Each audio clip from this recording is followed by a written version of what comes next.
Cette vidéo a été tournée le 16 novembre 2023.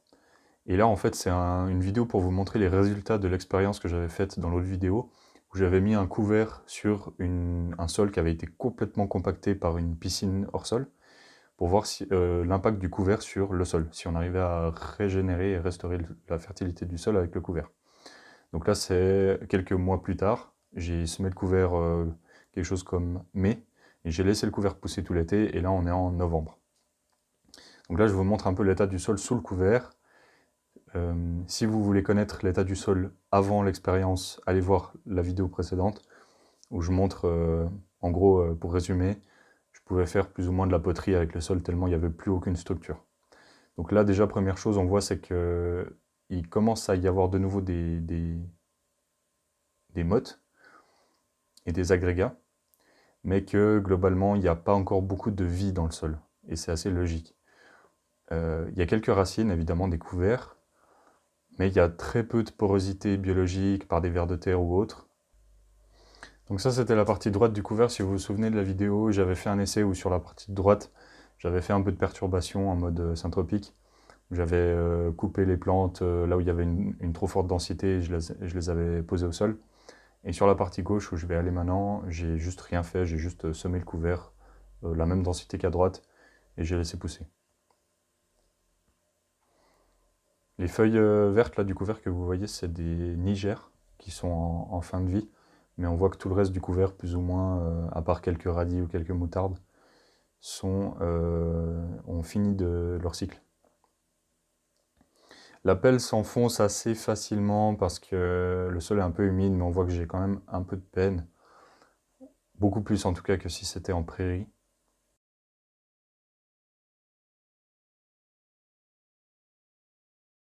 Donc on voit la motte que je sors là, il n'y a vraiment aucune porosité, c'est encore très très compact. C'est quand même moins compact qu'au printemps évidemment. S'il y a quelques racines, on sent que ça se détache plus facilement, mais il y a encore très peu de porosité.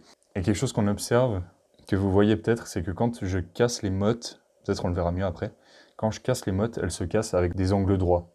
C'est pas des angles, voilà là on voit bien, c'est pas des angles arrondis, comme on aurait plutôt dans des agrégats d'une porosité plus naturelle.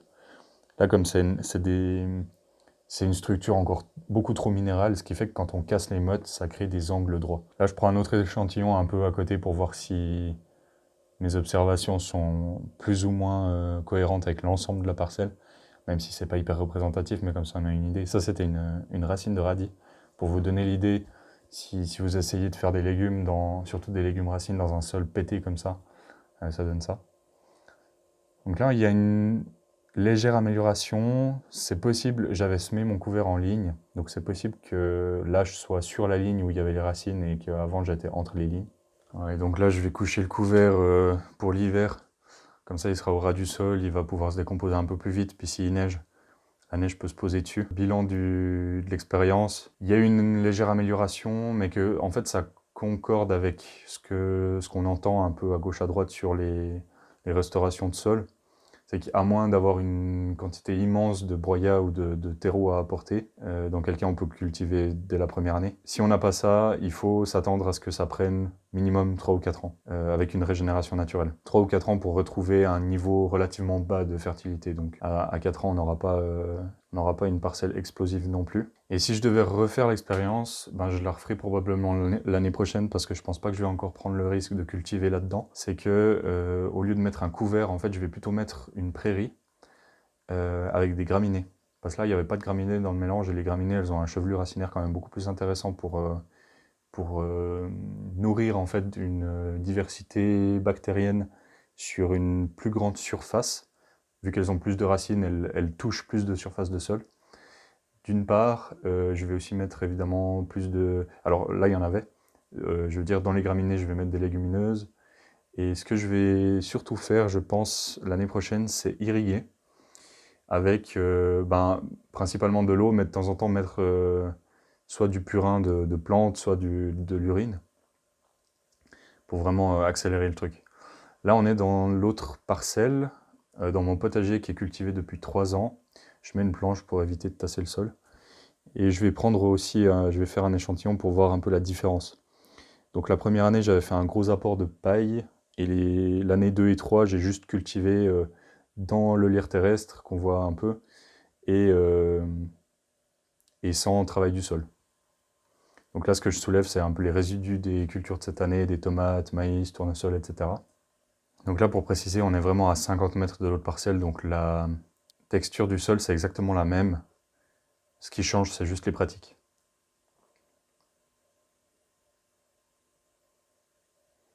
Voilà, déjà, la pelle s'enfonce un peu plus facilement, c'est pas non plus miraculeux parce que c'est un sol quand même relativement argileux. Par contre, ce qu'on voit, c'est que dès que j'ouvre, ça se désagrège comme ça, sous forme d'agrégat. Le sol est très noir, très homogène. Alors c'est en voie d'amélioration encore, je vais encore continuer à travailler de cette manière, donc je peux m'attendre à des gains supplémentaires, mais là on est déjà en bonne route. On voit que les mottes se tiennent bien, que quand je casse les mottes, ça crée des structures plutôt rondes, et ça c'est plutôt signe d'une bonne activité biologique et d'agrégats qui sont créés par la biologie plutôt que juste des agrégats minéraux. Et une forte présence de vers de terre, donc ça c'est aussi bon signe. Donc ça c'est vraiment ce à quoi ressemble aussi des racines, ce à quoi ressemble un sol plutôt bien fertile. Et effectivement, cette année, j'ai cultivé des sorgho qui faisaient presque 3 mètres de haut, une tomate en plein champ, donc forcément c'est moins grand qu'une tomate en serre, mais quand même, en plein champ, elle faisait peut-être 1 mètre cube, sans irrigation, sans fertilisation, donc moi c'est plutôt signe d'un sol très fertile, qui sent bon aussi. Et là j'en profite pour préciser quelque chose. Si votre but c'est d'avoir un sol couscous, avec une structure couscous, vous allez acheter un sac de terreau à la jardinerie la plus proche de chez vous, vous mettez ça dans votre sol et vous aurez un sol couscous. Sauf que au bout de 1 an ou 2, votre sol couscous il sera revenu au point de départ et vous serez contraint chaque année ou chaque 2 ans de ramener du terreau.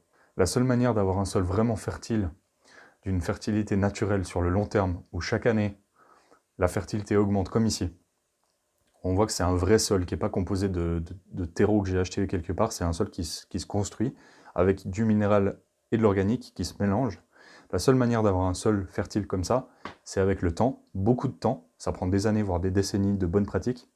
Et par bonnes pratiques, j'entends évidemment éviter de travailler le sol, éviter la compaction, planter des arbres, avoir des feuilles vertes tout le temps partout, planter des légumineuses, etc.